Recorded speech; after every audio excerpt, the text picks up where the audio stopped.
Hi hello friends, welcome to my channel AJ Kuchchu creations. ಇವತ್ತು ಬಿಗಿನರ್ಸ್ಗೋಸ್ಕರ ಈ 6 ಎಳೆ ದಾರ ಅಥವಾ 7 ಎಳೆ ದಾರ ನಾವು ಕ್ರೋಶ ಮಾಡೋದಕ್ಕೆ ಏನ್ ತಗೊಳ್ತೀವಿ, ಅದಕ್ಕೆ ಬೀಡ್ಸ್ನ ಯಾವ ರೀತಿ ಪೋಣಿಸೋದು ಅಂತ ತೋರಿಸ್ಕೊಡ್ತಾ ಇದ್ದೀನಿ. ಸೊ ಬನ್ನಿ ಯಾವ ರೀತಿ ಮಾಡೋದು ನೋಡೋಣ.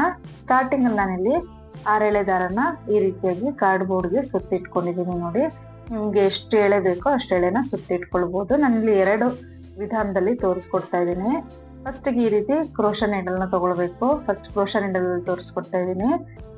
10 ಅಥವಾ 11 ನಂಬರ್ ಯಾವ್ದಿದೆಯೋ ಆ ನಂಬರ್ದು ಕ್ರೋಶ ನೀಡಲ್ಗೆ ಈ ರೀತಿಯಾಗಿ ಬೀಡ್ಗಳನ್ನ ಪೋಣಿಸ್ಕೊಳ್ಬೇಕು. ಒಂದು ಪ್ಲೇಟ್ ಅಥವಾ ಬೌಲ್ ಅಲ್ಲಿ ನೀವು ಬೀಡ್ಗಳನ್ನ ತಗೊಂಡ್ರೆ ಪೋಣಿಸ್ಕೊಳ್ಳೋದಕ್ಕೆ ಸ್ವಲ್ಪ ಈಸಿ ಆಗುತ್ತೆ.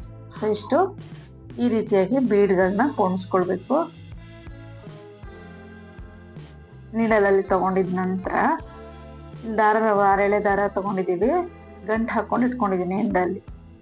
ಸೊ ಇದನ್ನ ಲೆಫ್ಟ್ ಹ್ಯಾಂಡಲ್ಲಿ ಈ ರೀತಿಯಾಗಿ ಇಟ್ಕೊಳ್ಬೇಕು.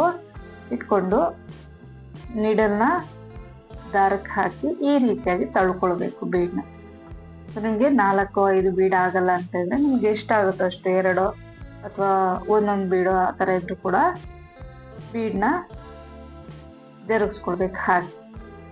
ಸೊ ಮತ್ತೆ ದಾರನ ಲೆಫ್ಟ್ ಹ್ಯಾಂಡಲ್ಲಿ ಇಟ್ಕೊಂಡು ಬ್ಯಾಲೆನ್ಸ್ ಮಾಡಿ ಈ ಕ್ರೋಶ ನೀಡಲ್ ಏನಿರುತ್ತೆ ಅದಕ್ಕೆ ಮತ್ತೆ 4-5 ಬೀಡ್ಗಳನ್ನ ತಗೊಳ್ಬೇಕಾಗತ್ತೆ. ಅದರಲ್ಲಿ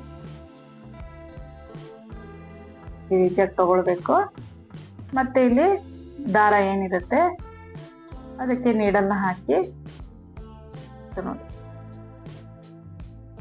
ಈ ರೀತಿಯಾಗಿ ಇಟ್ಕೊಂಡು ಬೀಡನ್ನ ತಳ್ಕೊಳ್ಬೇಕು ಆ ಕಡೆ. ನೋಡಿ, ಇಷ್ಟೇ, ತುಂಬಾ ಈಸಿ ಅಂಡ್ ಸಿಂಪಲ್ ಕೂಡ. ಬಿಗಿನರ್ಸ್ಗೆ ಗೊತ್ತಿರಲ್ಲ ಅನ್ನೋದಕ್ಕೋಸ್ಕರ ವಿಡಿಯೋ ಮಾಡಿ ತೋರಿಸ್ತಾ ಇದ್ದೀನಿ.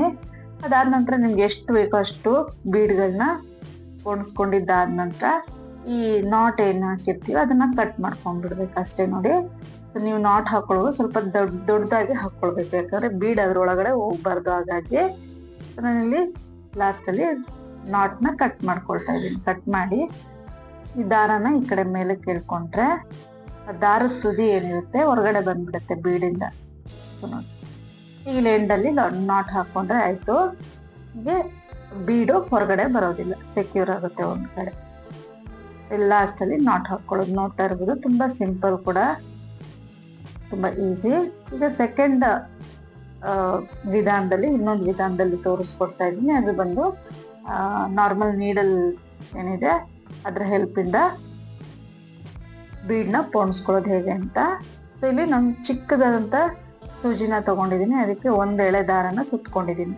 ಸಿಲ್ಕ್ ಥ್ರೆಡ್ ಬೇಕು ಅಂತೆಲ್ಲ, ನಾರ್ಮಲ್ ಥ್ರೆಡ್ ಬರುತ್ತಲ್ಲ ನಾವು ಬಟ್ಟೆ ಎಲ್ಲ ಹೊಲಿಯೋದು ಆ ತರ ದಾರ ಕೂಡ ಆಗುತ್ತೆ, ಪರವಾಗಿಲ್ಲ. ಈ ರೀತಿ 1 ಎಳೆ ದಾರನ ಹಾಕೊಂಡು ಒಂದು 5 ಇಂಚಷ್ಟು ದಾರನ ಬಿಟ್ಟು ಈ ತರ ಗಂಟು ಹಾಕೋಬೇಕು. ಒಂದೇ ಒಂದು ಗಂಟು ಹಾಕೋಬೇಕು, ತುಂಬಾ ದಪ್ಪಕ್ಕೆ ಹಾಕಿದ್ರೆ ಬೀಡಲ್ಲಿ ಸ್ಟಕ್ ಆಗುತ್ತೆ. ಸೊ ಈ ರೀತಿ ಒಂದು ಗಂಟು ಹಾಕಿ ದಾರನ ಎಕ್ಸ್ಟ್ರಾ ದಾರ ಏನಿದೆ ಅದನ್ನ ಕಟ್ ಮಾಡ್ಕೊಳ್ತಾ ಇದೀನಿ. ನಮ್ಗೆ ಲೆಂತ್ ಒಂದು 4-5 ಇಂಚಷ್ಟು ಉದ್ದ ಇದ್ರೆ ಸಾಕು ದಾರ. ಈ ರೀತಿಯಾಗಿ ಇಟ್ಕೊಂಡು ಈಗ ನಾನು ಈ ನೀಡಲ್ ಏನಿದೆ ಅದಕ್ಕೆ ಬೀಡ್ಗಳನ್ನ ತಗೊಳ್ತಾ ಇದ್ದೀನಿ. ಎಷ್ಟು ಬೀಡ್ ಆಗುತ್ತೋ ಅಷ್ಟು ತಗೊಳ್ತಾ ಇದ್ದೀನಿ. ನಾವಿಲ್ಲಿ ಕ್ರೋಶ ನೀಡಲ್ಗಿಂತ ಈ ರೀತಿ ನೀಡಲಲ್ಲಿ ದಾರಕ್ಕೆ ಬೀಡ್ನ ಪೋಣಿಸ್ಕೊಳ್ಳೋದು ತುಂಬಾ ಈಸಿ ಮತ್ತೆ ತುಂಬಾ ಬೇಗನ ಆಗೋಗ್ಬಿಡುತ್ತೆ. ಅದಕ್ಕೆ ಕಂಪೇರ್ ಮಾಡಿದ್ರೆ ನಿಮ್ಗೆ ಈಸಿ ಅಂತಂದ್ರೆ ಆ ರೀತಿ ಕೂಡ ನೀವು ಕ್ರೋಶ ನೀಡಲ್ ಹೆಲ್ಪ್ ಇಂದ ಕೂಡ ಬೀಡ್ಗಳನ್ನ ಪೋಣಿಸ್ಕೊಳ್ಬಹುದು. ಈ ರೀತಿಯಾಗಿ ಎಷ್ಟು ಬೇಕೋ ಅಷ್ಟು ಬೀಡ್ಗಳನ್ನ ಒಂದ್ಸಲ ತಗೊಳ್ಬೇಕು. ಈ ರೀತಿ ತಗೊಂಡು ದಾರಕ್ಕೆ ತಳ್ಕೊಳ್ಬೇಕು. ನೋಡಿ, ಸೂಜಿಯಿಂದ ದಾರಕ್ಕೆ ಸೂಜಿ ಮೇಲಿರೋ ಬೀಡ್ಗಳನ್ನ ತಳ್ಕೊಳ್ಬೇಕು ಈ ರೀತಿ. ನಾನು ಇನ್ನೂ ಬೀಡ್ಸ್ ಬೇಕು ಅನ್ನಿಸ್ತು, ಹಾಗಾಗಿ ಇನ್ನೊಂದು ಸ್ಟೆಪ್ ಹಾಕೊಳ್ತಾ ಇದ್ದೀನಿ. ಇಲ್ಲಿ ಮೆಟಲ್ ಬೀಡ್ ತಗೊಂಡಿರೋದ್ರಿಂದ ಅದು ಬಂದು ಸೂಜಿಗೆ ಸ್ವಲ್ಪ ಅಂಟ್ಕೊಳ್ತಾ ಇದೆ.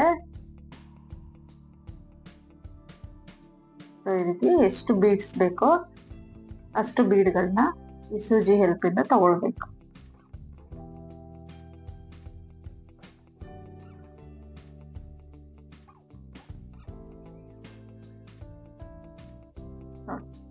ಅದಾದ ನಂತರ ಇದನ್ನ ದಾರಕ್ಕೆ ತಳ್ಕೊಳ್ತಾ ಇದ್ದೀನಿ. ಇಷ್ಟಾದ ನಂತರ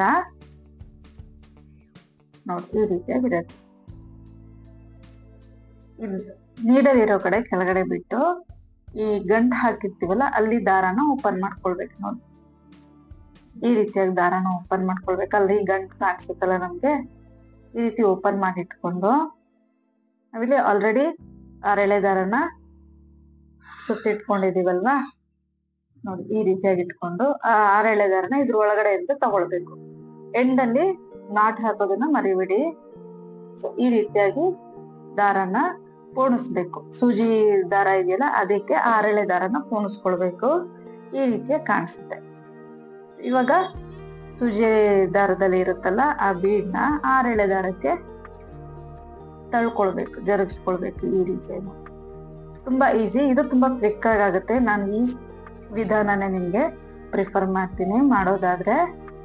ಸೊ ಈ ರೀತಿಯಾಗಿ ಎಷ್ಟು ಬೀಡ್ಸ್ ಬೇಕೋ ಅಷ್ಟನ್ನ ಈಗ ನೀವು ಸೂಜಿಗೆ ತಗೊಂಡು ದಾರಕ್ಕೆ ತಳ್ಕೊಳ್ಳೋದಷ್ಟೇ. ಲಾಸ್ಟ್ ಅಲ್ಲಿ ಈ ಎಂಡಲ್ಲಿ ನಾಟ್ ಏನಿದೆ ಅದನ್ನ ಕಟ್ ಮಾಡ್ಕೊಳ್ಬೇಕು. ಯೂಶುವಲ್ ಆಗಿ ನೀವು 6 ಎಳೆ ದಾರಕ್ಕೆ ಬೀಡ್ನ ಹಾಕೊಳ್ತಾ ಇದ್ದೀರಾ ಅಂದ್ರೆ ನಿಮ್ ಡಿಸೈನ್ಗೆ ಎಷ್ಟು ಬೇಕೋ ಅದಕ್ಕಿಂತ ಜಾಸ್ತಿನೇ ಬೀಡ್ಗಳನ್ನ ಹಾಕೋಬೇಕಾಗತ್ತೆ. ಯಾಕಂದ್ರೆ ಮಧ್ಯದಲ್ಲಿ ನಿಮ್ಗೆ ಬೀಡ್ಸ್ ಇನ್ನು ಶಾರ್ಟೇಜ್ ಆಯ್ತು ಅಂದ್ರೆ ಮತ್ತೆ ಡಿಸೈನ್ ನ ಸ್ಟಾಪ್ ಮಾಡಿ ದಾರಕ್ಕೆ ಪೋಣಿಸಿ ಮಾಡ್ಕೊಳ್ಬೇಕು. ಹಾಗಾಗಿ ಜಾಸ್ತಿ ಆದ್ರೆ ತೊಂದರೆ ಇಲ್ಲ. ಹಾಗಾಗಿ ಯಾವಾಗ್ಲೂ ಜಾಸ್ತಿ ಬೀಡ್ಗಳನ್ನ ಪೋಣಿಸ್ಕೊಳ್ಬೇಕಾಗತ್ತೆ. ಸೊ ಈ ವಿಡಿಯೋ ಇಷ್ಟ ಆಗಿದೆ ಅನ್ಕೊಂಡಿದೀನಿ. ಇಷ್ಟ ಆಗಿದ್ದೆ ಪ್ಲೀಸ್ ಲೈಕ್ ಮಾಡಿ ಮತ್ತು ನನ್ನ ಚಾನಲ್ನ ಸಬ್ಸ್ಕ್ರೈಬ್ ಮಾಡಿಲ್ಲ ಅಂದ್ರೆ ಪ್ಲೀಸ್ ಸಬ್ಸ್ಕ್ರೈಬ್ ಮಾಡಿ ಸಪೋರ್ಟ್ ಮಾಡಿ. Thank you.